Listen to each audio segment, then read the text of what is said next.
Investidores insatisfeitos com os baixos rendimentos oferecidos por bancos tradicionais parecem ter encontrado a solução perfeita. Empréstimos em criptoativos que prometem pagar 18% ou até mais dependendo do apetite de risco dos investidores. Com a popularização dos empréstimos em cripto, surgiram dezenas de opções nesse segmento, e bilhões de dólares foram acumulados sob a gestão dessas empresas, entre elas a Celsius Network. A verdade é que esses retornos sempre pareceram ser bons demais, considerando a realidade do mercado, mas como os valores eram pagos regularmente, poucos questionaram a sustentabilidade do negócio. A Celsius chegou a acumular mais de 20 bilhões de dólares em ativos no auge de seu sucesso, antes de enfrentar uma crise de solvência que viria a abalar todo o mercado de criptoativos. Mas como funcionam os empréstimos em cripto? Muito parecido com uma conta de poupança oferecida por bancos tradicionais, os empréstimos em cripto usam ativos digitais ao invés de moedas fiduciárias como dólar, euro e real. Você só precisa abrir uma conta, fazer o depósito e começar a ganhar os juros. Os depósitos normalmente são feitos em Bitcoin, stablecoins ou outros ativos menos conhecidos, também chamados de altcoins. As modalidades podem variar. Alguns pagam taxas que mudam diariamente, já outros prometem um rendimento fixo se o dinheiro ficar bloqueado para saque por um período maior de tempo. O segmento de empréstimos de criptoativos ainda é pequeno se comparado ao mercado de bancos tradicionais, mas nos últimos anos presenciamos um crescimento vertiginoso nesse tipo de oferta. A Celsius reportou que tinha cerca de 11,8 bilhões de dólares em depósitos em maio deste ano, enquanto a BlockFi, uma outra empresa do segmento, declarou ter mais de 10 bilhões de dólares em junho. Uma outra concorrente, a Gemini, começou a oferecer esse tipo de serviço em fevereiro de 2021 e disse ter ultrapassado a soma de 3 bilhões de dólares em depósitos em agosto do mesmo ano. Mas afinal, como é possível obter retornos tão altos? Empresas como a Celsius dizem que podem emprestar as quantias administradas para investidores institucionais, cobrando taxas ainda mais altas do que as pagas aos seus próprios clientes.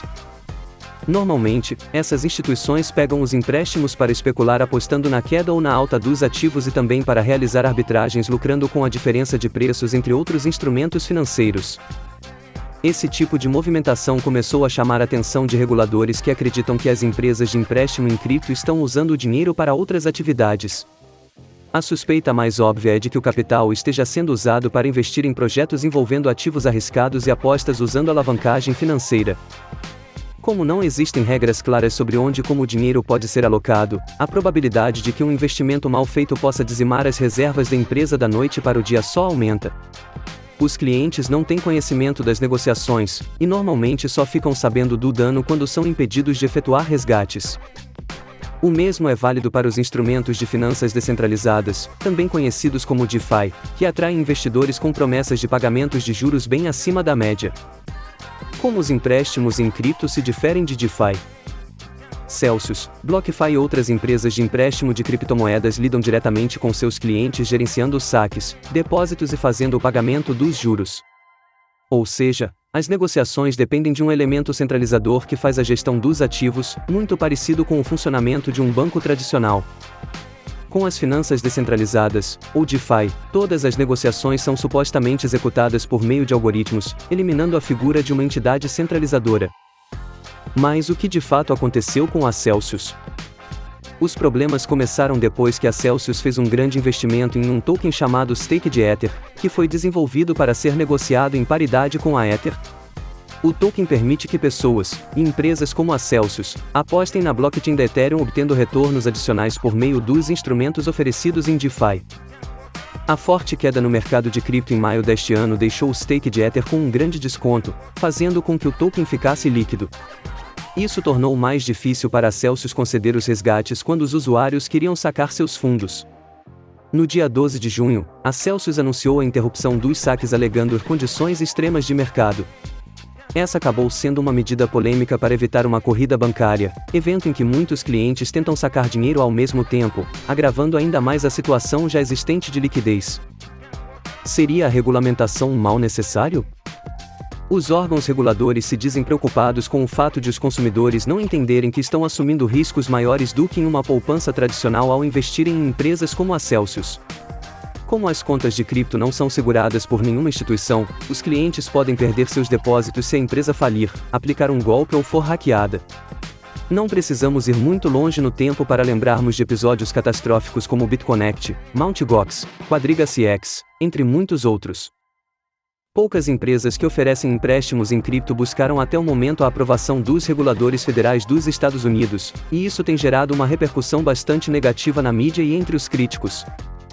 Em julho de 2021, reguladores do Alabama, Texas, Nova Jersey, Kentucky e Vermont entraram com ações contra a BlockFi alegando que a empresa estava oferecendo valores mobiliários não registrados. A Celsius não ficou livre e também teve que arcar com ações contra a empresa.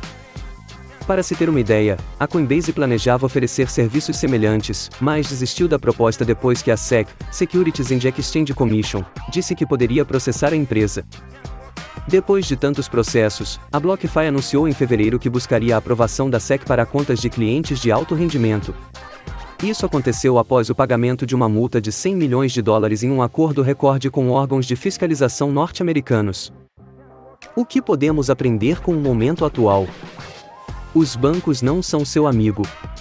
A frase repetida em diversas entrevistas pelo fundador da Celsius, Alex Mashinsky, parece ter tomado um novo significado nas últimas semanas.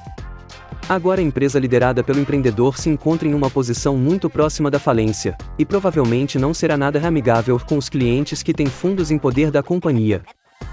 O fato é que os olhos dos reguladores estão cada vez mais próximos da indústria cripto, e inevitavelmente em algum momento teremos algum tipo de regulação.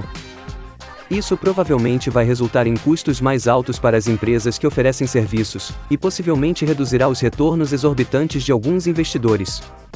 Para aqueles que acreditam no ideal da liberdade cripto, esse movimento pode ser interpretado como um retrocesso, mas existe um grupo que acredita que esse é o único caminho para a evolução da indústria. Um outro ponto que veio novamente à tona durante o efeito dominó que tomou conta do mercado, foi a questão da importância da autocustódia de criptoativos. Investidores diante de perdas milionárias, mais uma vez viram que a maneira mais segura de se investir é não delegar a gestão de moedas para nenhuma empresa, por mais atraentes que os retornos pareçam. A boa e velha hard wallet ou qualquer outra solução que diminua o risco de terceiros ainda são as melhores opções para aqueles que querem evitar dor de cabeça. Não existe nada de errado em tentar conseguir resultados acima da média, mas é preciso ter noção do risco atrelado ao investimento. Quem acompanhou o mercado em 2017 pôde presenciar a febre dos ICOs e o colapso que veio em seguida. Alguns especialistas apontam que a quebradeira cripto ainda não chegou ao fim.